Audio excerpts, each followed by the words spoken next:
tela de apresentação do PowerPoint. Ah, legal. Então tem aí, olha, o meu e-mail, sobreira@ufg.br, o meu telefone WhatsApp e telefone de celular é esse aqui, 62 9856 11607. Estão vendo a outra tela branca com os logos? Eu pergunto porque geralmente trava na primeira tela. Ah, tá vendo então, né? Ótimo, obrigado. Então tá aí, ó, logotipo do Planetário, da UFG, do IESA, meu nome completo, curso de Ciências Ambientais, a disciplina Origem e Formação da Terra. Muito bem, então nós vamos começar a conversa aqui por estruturas cósmicas. Eu vi no chat que algum colega já assistiu até o primeiro vídeo, bacana, joia, sinal que está conseguindo acessar o material lá do Google Drive, e muito legal. Agora que assistiu aquele primeiro vídeo, assista o segundo, que é esse do Viagem Cósmica, né? Então, estruturas cósmicas. A ideia é a gente entender que as galáxias, elas formam as maiores concentrações de matéria no universo, tá? Havendo pergunta, liga aí o microfone, faz pergunta, ou se alguém escrever no chat porque não tem microfone, alguém puder ler o que está escrito no chat, né? Porque eu não vejo mais nada aqui, tá? Eu só vejo a tela do PowerPoint. Bom, essa é uma imagem da galáxia de Andrômeda, é uma galáxia relativamente próxima da Terra, ou melhor, da Via Láctea, porque a Terra ela faz parte de uma galáxia chamada Via Láctea, que tem por irmã mais próxima essa galáxia de Andrômeda. Então a gente acredita que nós vivemos num corpo cósmico com essas mesmas características, que é aproximadamente entre 200 e 400 bilhões de estrelas, a mesma massa, o mesmo tamanho, que seria assim, se a gente começar a usar como referência a luz, então a luz é o que viaja mais rápido no universo. Então, um raio de luz que sai do Sol, ele demora 8 minutos para chegar na Terra. Então, a luz viaja 300 mil quilômetros por segundo. Veja que é uma velocidade tão alta que em apenas um segundo, na velocidade da luz, seria possível dar 7 voltas em torno do planeta Terra. É muito rápido. Em um segundo, é possível viajar da Terra até a Lua. A Lua dista 400 mil quilômetros. Então dá para em um segundo. Mas para a luz viajar do Sol até a Terra, leva 8 minutos. Porque a Terra dista do Sol 150 milhões de quilômetros. Então a luz precisa de 8 minutos para viajar. Então a luz que chega na Terra, do Sol que chega na Terra, é como a gente veria o Sol há 8 minutos atrás. Então a gente está recebendo uma luz fóssil, uma luz passada. Então quando a gente olha para o Sol, nós estamos olhando o passado do Sol de 8 minutos atrás. Quando a gente olha para a Lua, nós vemos a luz que o Sol iluminou a Lua, refletiu na Lua e chegou na Terra. Então a gente vê a Lua como ela era há um segundo atrás. Bom, acredito que já de imediato eu já deixei vocês maluquinhas e maluquinhos com o que eu disse aqui. E dentro do Sistema Solar, a luz do Sol para viajar do Sol até mais ou menos a órbita de Plutão demora 5 horas e meia. Essa é a dimensão do Sistema Solar. É de horas-luz, minutos-luz. E para chegar na estrela mais próxima do Sistema Solar, chamada Alfa do Centauro, são 4 anos e 3 meses viajando na velocidade da luz. Então, quando a gente vê Alfa do Centauro no céu, e ela está numa posição pertinho do Cruzeiro do Sul, é uma das 2 estrelas que apontam para o Cruzeiro do Sul, a gente chama ela de guardas da cruz. A gente olha essa estrela bem brilhante no céu, é como essa estrela era há 4 anos e 3 meses atrás. E outras estrelas mais distantes no céu Por exemplo, Sirius, a estrela mais brilhante no céu, a luz dela viajou 8 anos para chegar no céu da Terra. E outras estrelas que demoram dezenas de anos, centenas de anos, milhares de anos, centenas e milhares de anos para a luz delas chegar até nós. Então a gente diz que a nossa galáxia Via Láctea, ela tem bilhões de estrelas. Então, no céu, as estrelas elas aparecem todas apinhadas, todas juntas, formando a chamada Via Láctea, que são braços da nossa galáxia, como nós vamos ver daqui a pouquinho. É a nossa vizinhança mais próxima. E a nossa galáxia, então, ela tem 100 mil anos-luz. De uma ponta a outra, a luz demora 100 mil anos para viajar. É o diâmetro da nossa galáxia, que é muito parecida com a galáxia de Andrômeda. Agora, a luz da galáxia de Andrômeda, que está na direção da constelação de Andrômeda, demorou 2 milhões de anos para chegar no nosso céu. Então, nós temos estrelas na nossa galáxia, dentro de um diâmetro de 100 mil anos-luz, e depois, na casa de centenas de milhares de anos-luz e de milhões de anos-luz, nós saímos da nossa galáxia e só obteremos imagens, luz de outras galáxias a milhões de anos de distância. E não para por aí, porque haverão galáxias distantes a dezenas de milhões de anos-luz, centenas de milhões de anos-luz, a 1 bilhão de anos-luz, 2 bilhões de anos-luz, 3, 4, 5, 6, 7, 8, 9, 10, 11, 12. Esse é o limite. 12 bilhões de anos-luz é o limite para a gente visualizar alguma galáxia no universo. Depois de 12 bilhões de anos-luz, nós só enxergamos, na verdade, desde 10. De 10 em diante, a gente enxerga alguma galáxia até 12, mas a partir de 10, a gente enxerga os chamados quasares, que são fontes luminosas que responderiam pelo núcleo das galáxias, que são galáxias nascendo. Então, a gente olhando para o céu, nós olhamos o passado o tempo todo. E, afora isso, a gente vê o que a gente chama de temperatura residual do universo, que é o último slide que eu vou mostrar, que é a chamada radiação de fundo do universo. Porque o universo nasceu muito quente e ele está em processo de resfriamento. Então essa é uma galáxia para nos chamar a atenção de como que deve ser a nossa galáxia. Um centro com grande concentração de estrelas, um disco galáctico onde as estrelas estão aqui espalhadas e a nossa estrela Sol é uma dessas estrelas do disco, e depois tem aqui em volta um chamado halo, com algumas outras estrelinhas perdidas. Aí alguém pode perguntar, e esse monte de estrelas, esse monte de ponto que aparece aqui, ó, tem uma bem brilhante aqui, bem brilhante.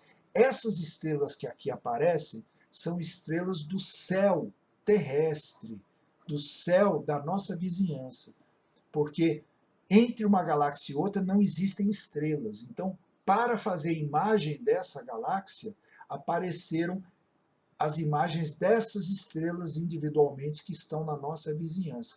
Porque na galáxia a gente vê esse borrão e de vez em quando a gente consegue ver algumas estrelas individualizadas. Aqui é um desenho hipotético de como deve ser a nossa galáxia Via Láctea, porque a gente nunca conseguiu sair da nossa galáxia. Aliás, a gente não consegue sair nem do nosso sistema solar. E a gente imagina assim, ó, que o Sol deve estar aqui pelo disco, né? Está aqui a posição do sistema solar, o núcleo e braços espirais. Então, olhando em 2 outras posições, seria assim, ó, o núcleo da nossa galáxia, que é um núcleo mais alongadinho, vários braços espirais estão aqui nomeados. Esse é o lado que está o Sol, que a gente consegue dividir em mais braços, e esse é o lado que a gente não vê, que está atrás do núcleo galáctico. Por que não vê? Porque olhando aqui no disco galáctico é assim, ó, aqui está o disco, aqui está o núcleo. Então a gente não consegue ver o que tem atrás do núcleo. Só usando a chamada radioastronomia, portanto, emissões de rádio que saem de todas as partes da galáxia, é que consegue chegar aqui na Terra, a gente consegue ter uma visão do que tem atrás. Mas visualmente a gente não tem. Alguém quer comentar alguma coisa? Abrir o microfone aí, alguma coisa? Então, continuando aqui, ó. Aqui é uma... Oi, diga. Estou gravando, estou gravando. Sim, aqui no sistema eu já pus para gravar. Já tem 10 minutos e 20 segundos de gravação aqui. Então, essa é uma imagem tridimensional da nossa galáxia. Então, a gente pode ver aqui, ó, o disco, o núcleo, pode ver ela de ladinho. Então, para se ter uma ideia de quão fininha também é a nossa galáxia. E essa espessura é de coisa assim de 1.000 a 2.000 anos-luz apenas. Tá? Bom, aqui está pequenininho, mas eu vou descrever para vocês, olha. Aqui é uma imagem de mapeamento que foi feito, isso tudo põe no computador, depois vai acertando, né? Primeiro eu vou posicionar o Sol. Cadê o Sol? Ah, sim, o Sol está aqui, ó. Sun. O Sol está aqui, ó. Está aqui o laser vermelho. O Sol está aqui. Então o Sol está aqui num braço chamado braço de Órion. Nós temos aqui vizinho o braço de Sagitário, tem aqui vizinho o braço de Perseu, e aí junto o braço de Perseu com o braço de Órion, continua o braço de Perseu, e aqui tem um braço de Cisne. O que vocês veem aqui em vermelhinho são as chamadas nebulosas. Então, nebulosas são regiões de gases e poeira que tem na galáxia, e dentro dessas nebulosas nascem novas estrelas, assunto da semana que vem. E quando as estrelas morrem, elas formam novas nebulosas ou aumentam as massas dessas nebulosas. Só que a galáxia está girando, tudo isso está em movimento. Então, inclusive, o Sol, ao longo da sua vida, que não é pouca coisa, foram 5 bilhões de anos até hoje, o Sol mudou de braço. Então, ele migra de um braço para o outro. E esses aspectos dos braços eles vão se modificando ao longo do tempo. Então essa aqui é a nossa vizinhança mais imediata. De novo, nós jamais saímos do sistema solar. Essa imagem ela é feita a partir do que se observa com telescópios, com radiotelescópios, e aí se coloca isso num diagrama e a gente tenta enxergar isso em 3D. Aqui, de novo, olha, aqui é a vizinhança solar, o Sol está aqui no centro da figura, esse é o braço de Órion, tem várias nebulosas aqui na nossa vizinhança, várias delas aqui representadas, o braço de Sagitário aqui, o braço de Perseu aqui.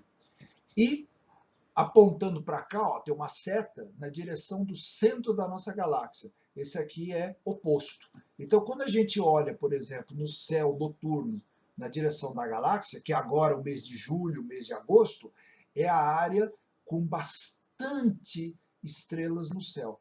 Quando a gente olha, por exemplo, no nosso verão, a gente olha o oposto. Nós temos menos estrelas no céu. E aqui, então, essa área que está aqui fazendo uma elipse toda quadriculada, é a área das estrelas mais próximas de nós e são aquelas que a gente vê no céu. Então, agora, uma visão geral, artística da nossa galáxia seria isso daqui: o núcleo, os braços espirais e essa circunferência, está escrito aqui em inglês, né? All the stars that we will ever see. Todas as estrelas que nós poderemos ver. Sempre. Todas as estrelas que nós sempre poderemos ver. Então, é só isso aqui, ó. A gente no céu noturno, a gente só vê isso aqui. Então, mesmo a Via Láctea, com bilhões de estrelas, a gente está vendo só um pedacinho aqui, ó. Porque o restante, entre 200 e 400 bilhões de estrelas, a gente não consegue ver. Porque estão todas muito distantes, só por radioastronomia. Inclusive essas que estão atrás do núcleo, que a gente só vê por ondas de rádio. Então, numa noite, a gente consegue contar entre 2.000 e 3.000 estrelas no céu. ao longo de um ano, a gente consegue contar 6.000 estrelas. São as 6.000 estrelas mais próximas aqui da vizinhança solar. O resto aparece tudo apinhado, tudo juntinha, com milhões e bilhões de estrelas. É já um tanto assustador ver isso, né?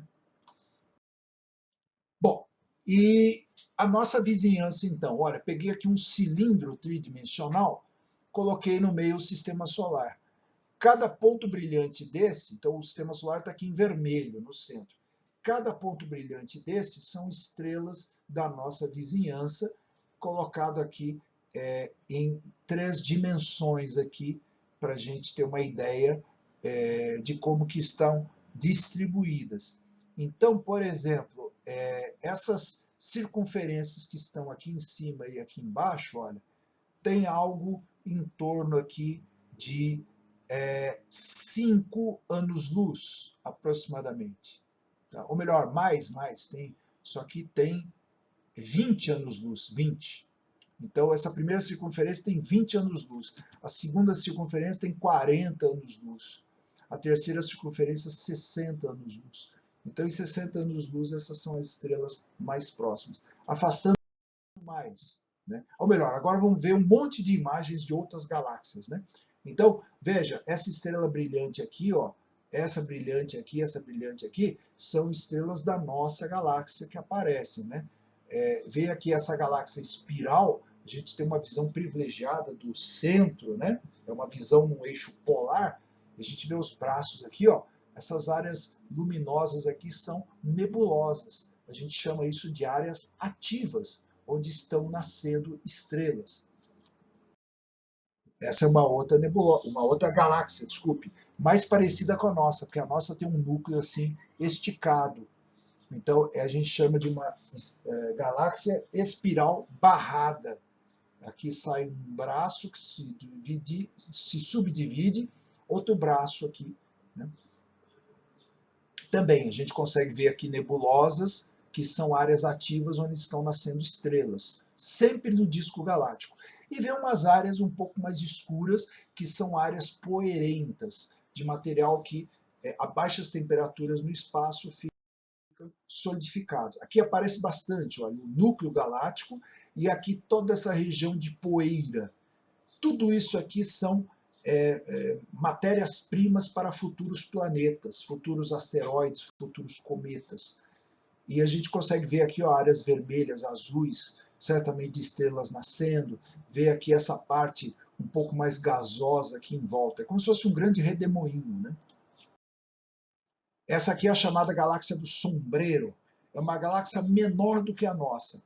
E a gente vê aqui ó, o disco galáctico com bastante poeira, o centro da galáxia muito luminoso, né? E nessa imagem a gente vê até lá no fundo, ó, aqui é uma outra galáxia distante, aqui tem outra distante, aqui é outra galáxia distante, enquanto que aqui ó, temos estrelas bem pertinho de nós, olha como são brilhantes. Né? Olha aqui, tem 2 galáxias aqui, ó, se chocando. Pronto, está aqui, ó, 2 galáxias se chocando, ó, os núcleos galácticos, e uma atrai a outra. Olha aqui, lá atrás, ó, tem outra galáxia lá longe, outra galáxia longe, outra galáxia longe, e aqui algumas estrelas mais pertinho da gente. E isso é comum entre as galáxias se chocarem. Olha aqui, ó. Diga.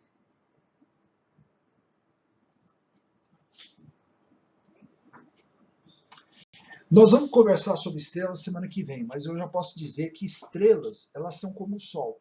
O Sol é uma estrela, são grandes esferas de gases muito aquecidos. Dentro é tão quente que acontecem explosões, que a gente chama de explosões termonucleares. E as camadas internas e da superfície da estrela são muito aquecidas. E ela libera energia, é uma energia eletromagnética, que o mais próximo que a gente pode dizer é o fogo, mas é um outro tipo de fogo que as estrelas liberam. Então o Sol é um tipo de estrela. E nós vamos falar sobre as estrelas semana que vem, como é que nascem, vivem e morrem as estrelas. Então, esses gases que tem nas galáxias, a tendência deles é de formarem estrelas. As estrelas vivem durante um tempo, elas morrem e voltam a originar os gases e a poeira no universo. Agora, o que nós vamos ver semana que vem é a mágica da transformação de gás em poeira, porque o gás ele é formado principalmente de hidrogênio e hélio, que consegue permanecer no formato de gás nas baixas temperaturas do universo. Mas dentro das estrelas, esse gás hidrogênio e hélio, ele se transforma em todos os elementos químicos da tabela periódica.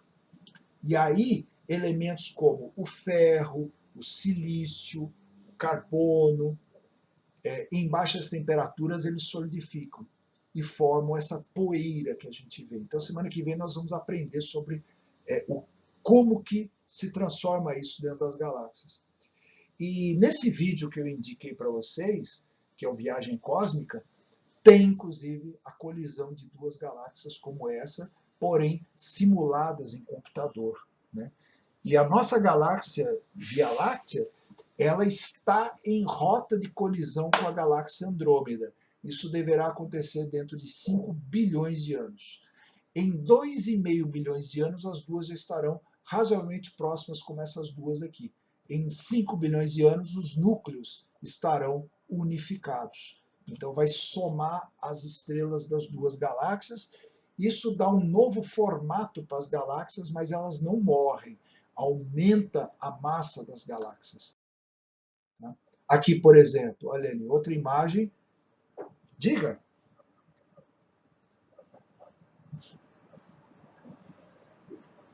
Se tem alguma chance. Vai lá, se tem alguma chance. Se... sim, entendi. Não, não mesmo. É incrível que pareça, né? Nós temos essa imagem, por exemplo, duas galáxias chocando. As estrelas estão tão. Aliás, aqui tem três chocando, né? Essas estão um pouquinho mais longe aqui, ó. E as estrelas estão tão distribuídas na galáxia, ou nas galáxias, que elas não se chocariam nesses impactos aí. Isso é feito em simulações de computador e é mostrado isso. O exemplo sempre que é dado seriam dois enxames de abelha cruzando um no outro. Elas não se chocam. É claro que, evidentemente, pode ser que estrelas entrem em órbitas de outras estrelas, formando sistemas binários, sistemas de 3 estrelas, 4, 5, 6 ou até mais, né? Mas chocarem-se, não. Tá? E quando isso acontecer, o planeta Terra já terá morrido. Isso também é assunto da semana que vem, porque o Sol, na sua morte, ele deverá inchar, crescer como uma estrela chamada Gigante Vermelha e ele vai engolir o planeta Terra. Então, antes das duas galáxias, Via Láctea e Andrômeda, se colidirem, se chocarem, a Terra já terá morrido. Então, ninguém no planeta Terra assistirá a essa colisão. Tá? Que significará a galáxia de Andrômeda cada vez maior no céu, cada vez mais brilhante, e tomando conta do nosso céu noturno, e ninguém vai ver isso. Pelo menos não no planeta Terra.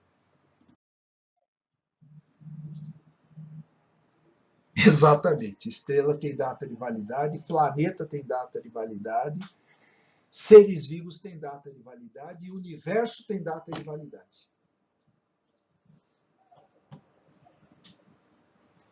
Tudo. Tudo tem ciclo. Tudo tem ciclo. Tá?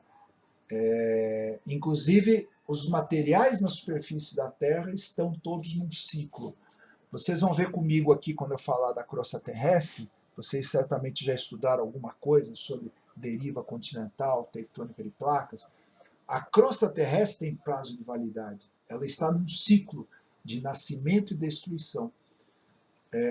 Os materiais na nossa atmosfera estão em ciclos, ciclos biogeoquímicos, do enxofre, do nitrogênio, do oxigênio, do carbono, da água, tudo está em ciclo.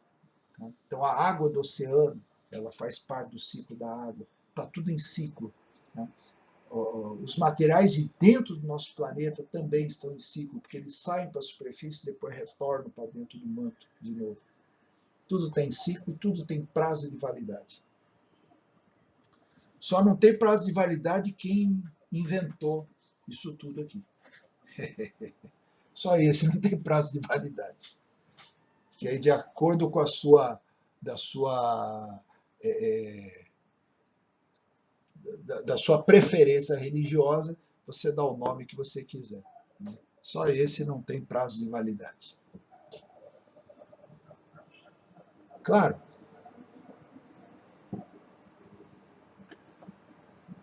estão lá esperando a gente descobrir e fazer a besteira de contaminar o planeta. Nós já fizemos isso em Marte, tá? O planeta Marte já está contaminado com vida terrestre. Já existe vida em Marte levada pelo ser humano por meio do chamado lixo espacial. Tem bactérias terrestres vivendo em Marte. Nós já fizemos isso. Que doideira. Pois é, nós já contaminamos a Lua também. Sim.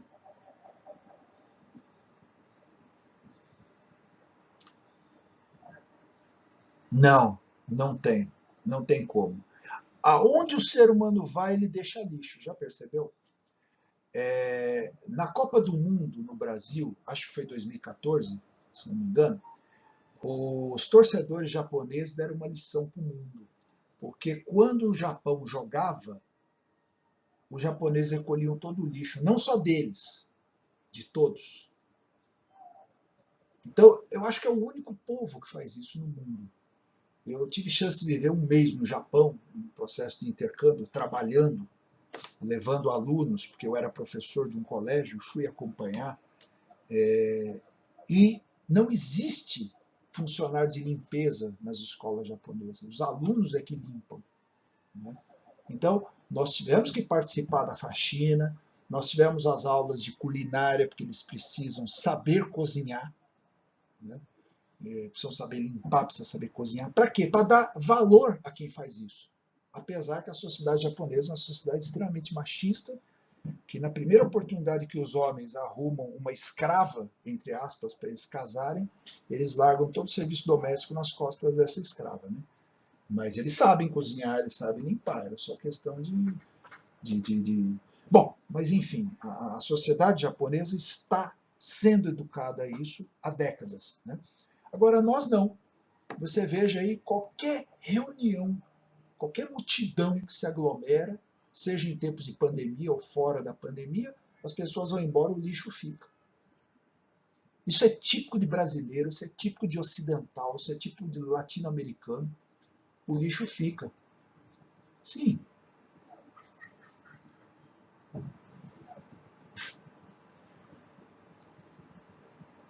Ah,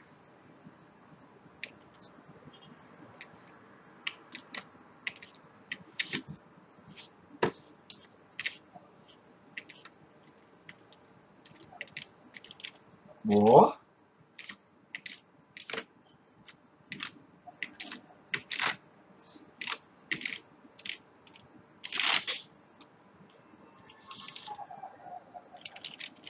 Oh, uau.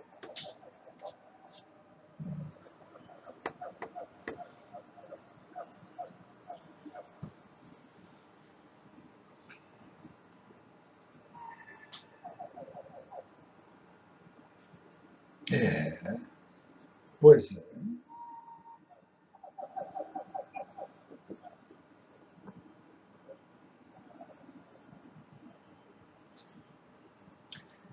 Você só está no país errado, mas quem sabe a gente consiga transformar o Brasil também, porque na Europa, no Japão, no Canadá, em algumas partes dos Estados Unidos, isso é uma realidade, né?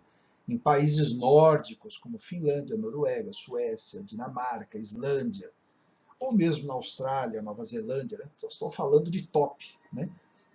Esse é um comportamento desejável, apesar de que só uma parte da população, e é uma pequena parte da população, faz.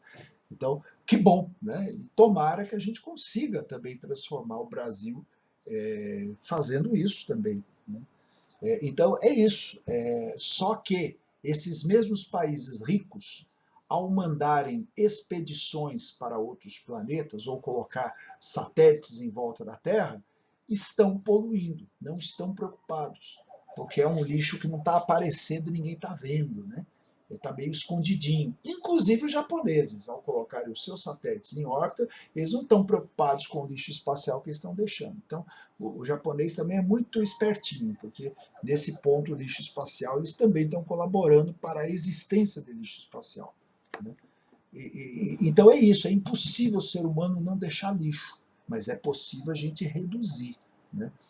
E, e eu até fiz parte aí de um curso na França, em julho, que era uma disciplina de doutorado em astrobiologia. Eu assisti, porque tinha a opção de assistir, e numa discussão de ética, até o professor lá, francês, falou, olha, é impossível que a gente preserve o planeta Marte. Ou seja, o pessoal já está achando mesmo que é normal. Para mim, me escandaliza, né? Assim como escandaliza acabar com reservas naturais, etc, etc, né? Na Antártida, para vocês terem uma ideia, o Brasil, como exemplo, e todos os outros países que exploram cientificamente a Antártida, trazem de volta para o continente, no caso para o Brasil, nosso país, todo o lixo produzido na Antártida. Nada fica lá. Então, assim seria desejável também na exploração espacial. Diga.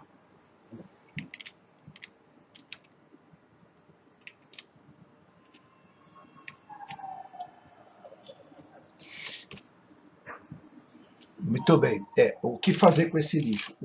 A questão é que é muito caro se fazer a esterilização dos equipamentos. Ou seja, seria um banho de ultravioleta, peça por peça, nave por nave, que é enviada para a Lua, enviada para Marte, enviada para Vênus. Até hoje, na história, de mais de 60 pousos em Marte, só meia dúzia foram esterilizados, porque é muito caro. Então, fica difícil assim, né? Fica difícil. Então, se quem... porque custa muito caro. Então, se custa muito caro, então escolhe-se deixar que as bactérias peguem carona e vão para Marte. É isso. Puxa, então tá, né? Então a mesma coisa o que aconteceu na colonização da América, né? Os europeus vieram para cá e trouxeram as doenças, né? Quer dizer, o ideal é que eles não trouxessem as doenças. Ah, mas na época não tinha vacina, na época nem se sabia, etc, etc. Por isso deveria ter sido uma coisa mais cuidadosa.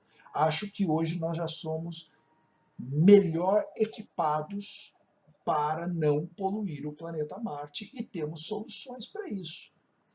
Agora, nós vamos também levar as doenças para Marte, nós vamos atacar a vida que está lá em Marte, para depois lamentar que nós perdemos os poucos exemplares de vida que tinha lá?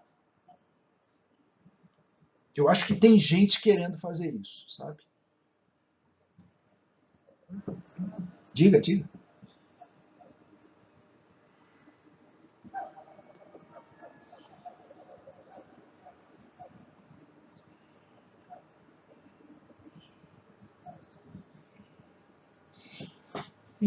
Então é assim, vida micro-orgânica, ela deve existir em abundância no sistema solar. Marte é um desses.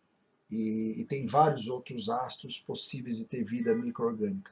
Vida maior, mais organizada, complexa e até inteligente, com certeza ela existe. Ela existe em planetas em volta de outras estrelas, com toda certeza. Com certeza nós estamos sendo monitorados por esses seres, né? Vai ser muito humilhante para o ser humano um dia descobrir que a gente vive numa colônia penal, sabe? Que nós somos monitorados há muito tempo por extraterrestres, sabe? Porque o planeta Terra ele é um hospital para as nossas chagas espirituais e morais, ele é uma escola para o aprendizado moral e, ao mesmo tempo, ele é uma penitenciária pelo nosso comportamento moral. Então, nós estamos numa região da nossa galáxia onde a nossa estrela está bem isoladinha, que é para dificultar a nossa viagem para estrelas mais próximas. Então a gente consegue, no máximo, contaminar, explorar o sistema solar. Mas agora outros planetas em volta de outras estrelas, dificilmente o ser humano vai conseguir fazer isso, né? Então nós estamos numa região bem isoladinha, porque nós somos seres naturalmente criminosos. Imagine vocês se amanhã aparecesse uma notícia dizendo que tem um asteroide em direção à Terra e que ele vai acabar com a vida na Terra em 48 horas. Acabaram as leis. Pode ter certeza disso. Com certeza. Ninguém vai ter mais pudor de nada. Vai ter saque, estupro, roubo, assassinato. Vai ser igual o baile de carnaval no passado. A pessoa veste uma máscara para poder ser quem ela não é, né? O escravo passa a ser senhor, né? E aí não tem regra para mais nada, ninguém respeita. Em 48 horas vai estar todo mundo morto mesmo, então fazer tudo que... Então, assim, não tem uma crença numa vida posterior à vida material. A pessoa tem a crença de que a vida é essa daqui e acabou. Apesar de que as religiões ensinam que tem vida depois da morte. Todas elas, todas as religiões são espiritualistas, que ensinam que a vida continua depois da morte. Mas pouca gente está disposta a pensar nisso. Que o que você faz aqui vai ter consequência para a sua existência posterior. Diga.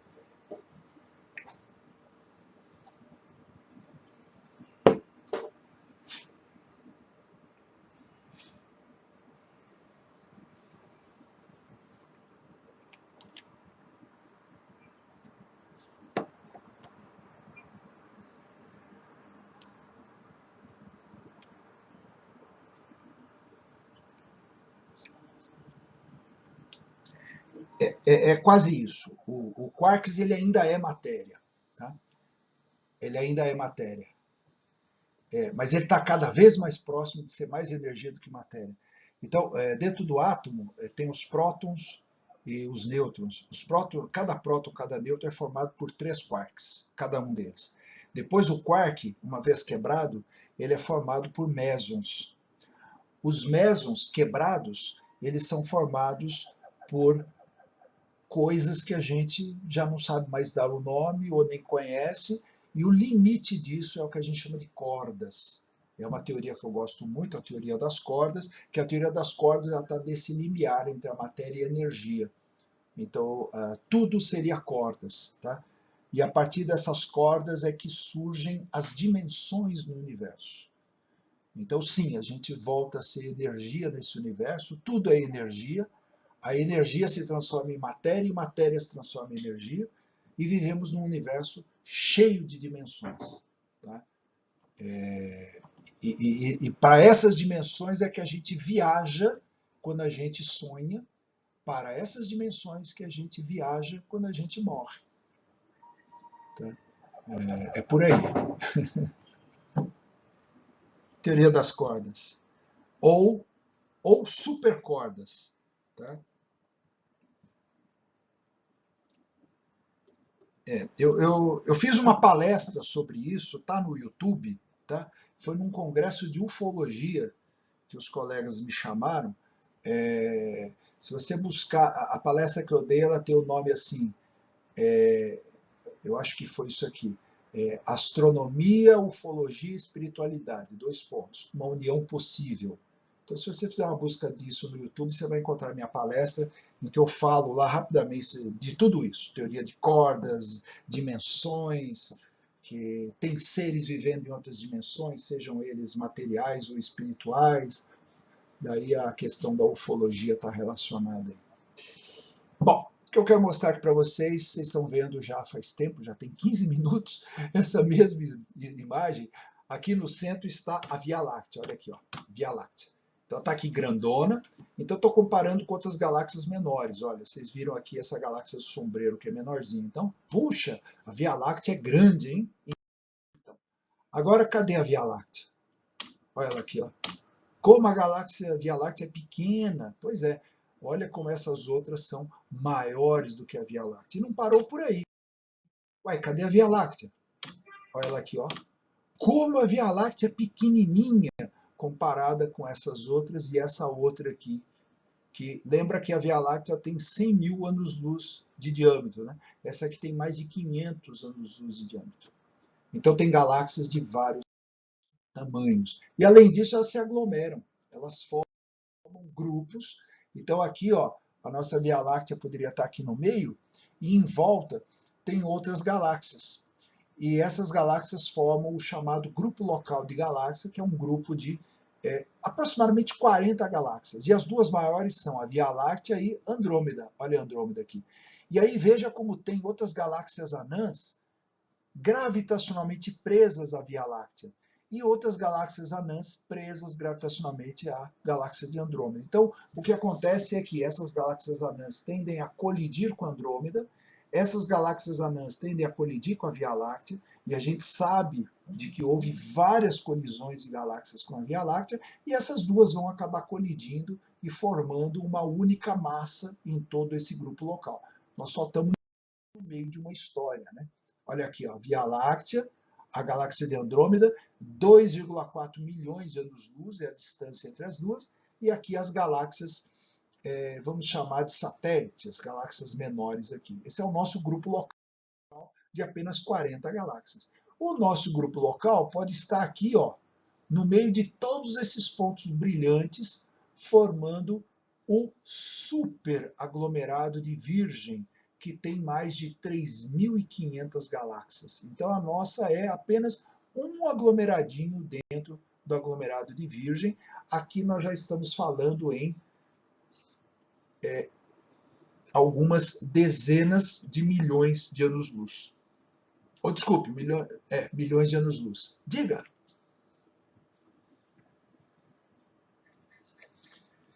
Dentro da galáxia. Por isso que as galáxias, as espirais, têm esse formato, parece um redemoinho.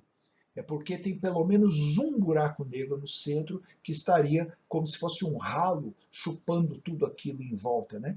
Mas a nossa galáxia tem pelo menos 2 buracos negros grandes e uma centena de buracos negros menores no centro da nossa galáxia. Mas toda a galáxia tem pelo menos um buraco negro com uma massa muito grande. Tá? Esse massa muito grande a gente compara com a massa do Sol. O da nossa galáxia tem cerca de 4 milhões de vezes a massa do Sol. Sim.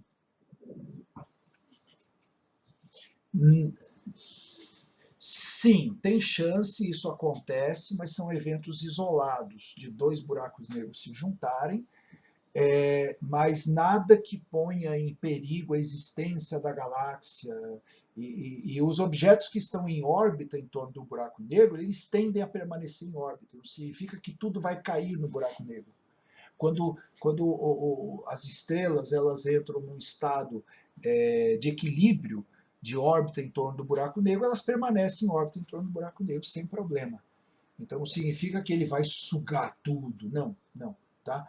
E os buracos negros, quando colidem, eles formam eventos de alta energia no universo. Existe uma área chamada astrofísica de altas energias, que inclusive tem as ondas gravitacionais produzidas por essas colisões de buracos negros. Tá? Então isso não é nenhuma surpresa, tá? E nem algo a se temer. Tá? Então, aquela imagem anterior, ela fica restrita a um pontinho no meio dessa imagem aqui, ó, que era o superaglomerado de Virgem. Aqui, oi, digam, digam.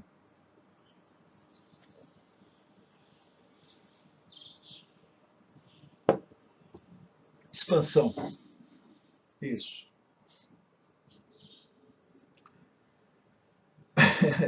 Nem bom nem ruim, é um fato. O que acontece é que as galáxias elas estão se afastando uma das outras. Em outras situações elas se aproximam, quando a gravidade é mais intensa do que a expansão do universo. É o caso de Andrômeda e Via Láctea, que estão se aproximando. Mas no geral elas estão se afastando uma das outras. Então aqui nesse nível, olha, nós temos um super aglomerado local de galáxias. Aqui, se o superaglomerado de Virgem tinha 3.500, aqui nós estamos falando de dezenas de milhares de galáxias, né? E todas elas aqui, elas estão se afastando uma das outras, mas a gravidade ainda as mantém unidas de alguma maneira, né? Agora, esse daqui, por exemplo, olha, é um mapa. Oi? Vamos ver isso na aula que vem. É pela morte de uma estrela. Ao invés da estrela explodir, o material acaba entrando para a estrela. Então é um equilíbrio que existe entre as explosões que empurram tudo para fora e a gravidade que puxa tudo para dentro.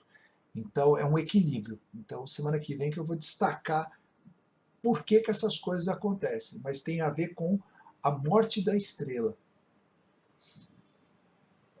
Então veja lá, a ideia do que o universo está em expansão é contrabalançado pela gravidade. Aqui ainda, olha, nós temos, ó, a Via Láctea está aqui, com aquele monte de aglomerado em volta, e aí descobriu-se que tem toda essa quantidade de matéria no chamado Laniakea. Laniakea seria, então, cada risco desse, cada pontinho são galáxias e mais galáxias formando toda essa grande concentração de matéria no universo. Isso tudo está em movimento, as galáxias estão se aproximando uma das outras e, ao mesmo tempo, o espaço como um todo está se expandindo. Esse aqui seria um cubo mostrando mais ou menos tudo que a gente conhece do universo e como que isso tudo está formado. Olha só, a gente tem aqui nessas partes em azul, azul claro, meio vermelhinho, as concentrações de matéria.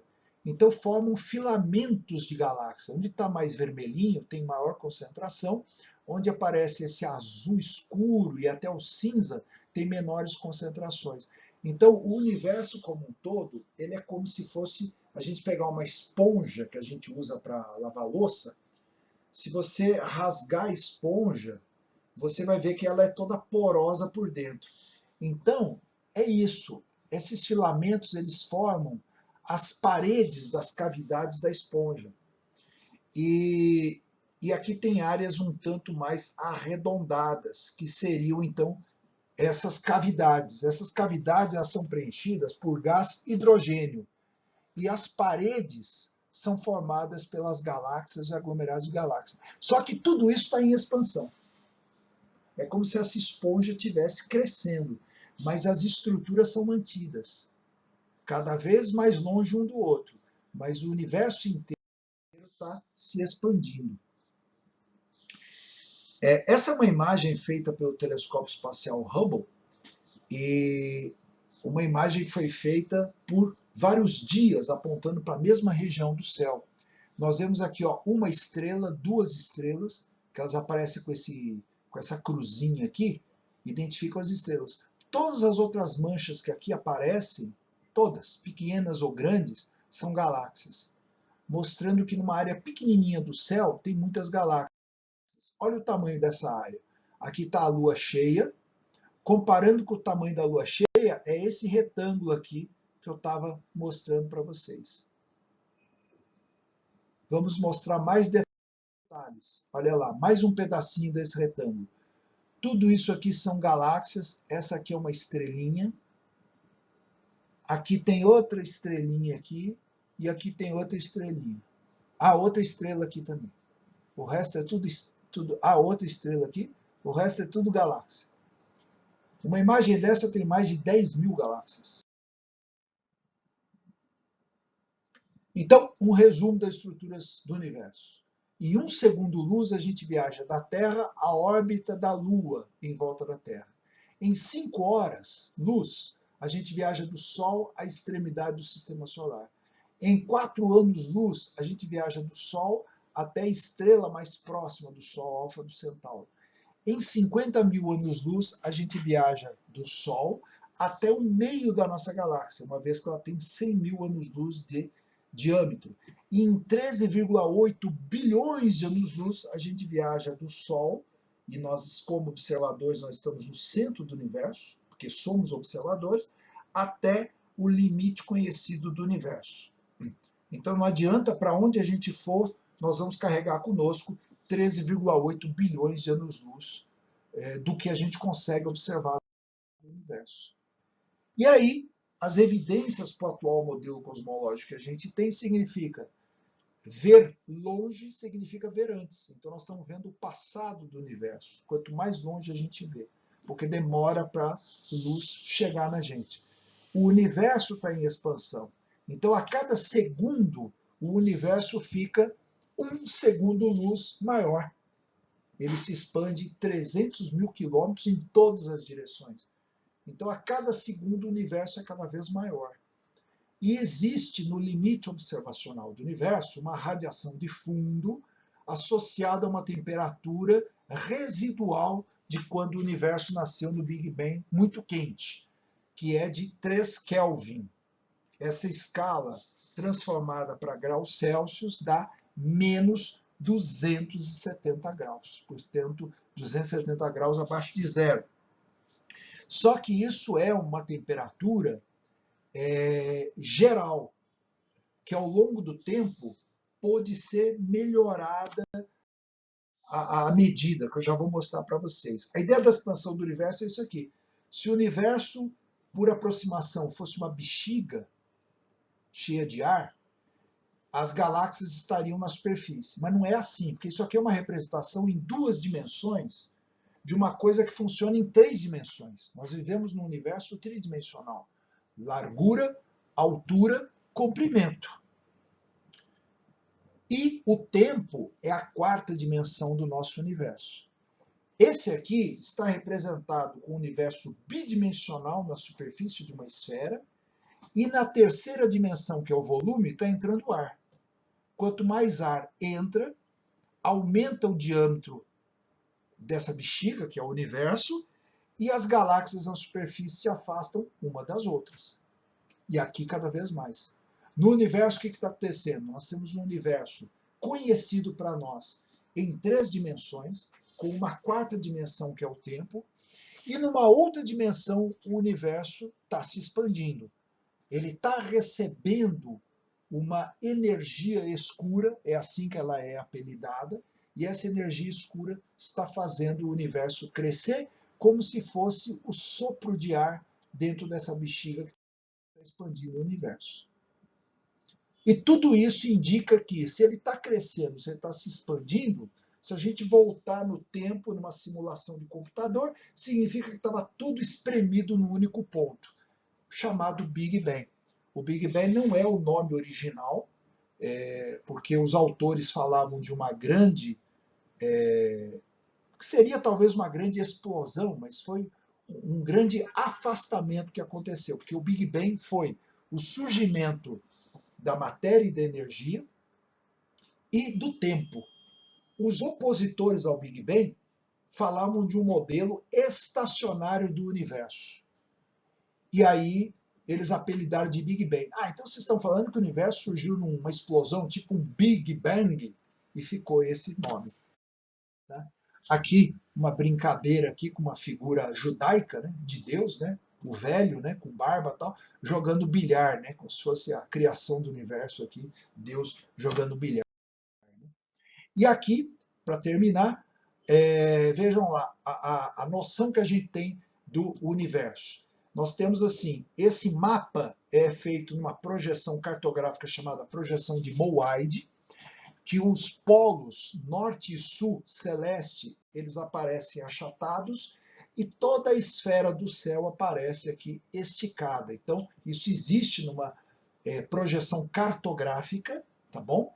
E assim está todo o céu. Então foi feito aqui um mapeamento por um satélite chamado COBE, entre 1989 e 93, que ele fez esse mapeamento com as áreas mais quentes, verdes, e azuis, mais escuras. Então isso foi uma novidade, porque isso é a detecção da radiação de fundo do céu em micro-ondas com uma idade de 13,75 bilhões de anos no universo. Então o COBE identificou que não é uma temperatura homogênea de 3 Kelvin, mas varia em alguns décimos. Depois o WMAP, entre 2003 e 2012, fez um outro mapeamento mais detalhado ainda, E o Planck, entre 2009 e 2013, fez mais detalhado ainda. Então, nós conseguimos então conhecer um universo mais detalhado. E a ideia é que nessas áreas vermelhas são de maiores concentrações de matéria. Em azul, menor concentração de matéria. Isso indica que isso é um rascunho do nascimento do universo. Onde as áreas estavam mais quentes, tem maior concentração de galáxias. Onde as áreas estão mais azuis e mais frias, menor concentração de galáxias. Isso indica o seguinte: se o universo ele fosse homogêneo na distribuição de matéria, o universo teria se expandido infinitamente e nunca teria concentrado matéria para formar aglomerados de galáxias, estrelas, planetas, etc. A gravidade não teria conseguido trabalhar na formação de planetas, de estrelas e, em consequência, a vida. Se houvesse uma maior concentração de massa em alguns pontos no universo, o universo teria formado um grande buraco negro, porque a gravidade teria vencido. Então, o universo ele tem a distribuição ideal de matéria em alguns lugares e espaços em outros, de maneira que ele seja como seja. Isso faz com que os cosmólogos tenham que olhar para essa imagem e admitir que antes do surgimento do Big Bang havia um plano estabelecido para o nosso universo. Quem fez esse plano? Não sei. Fim.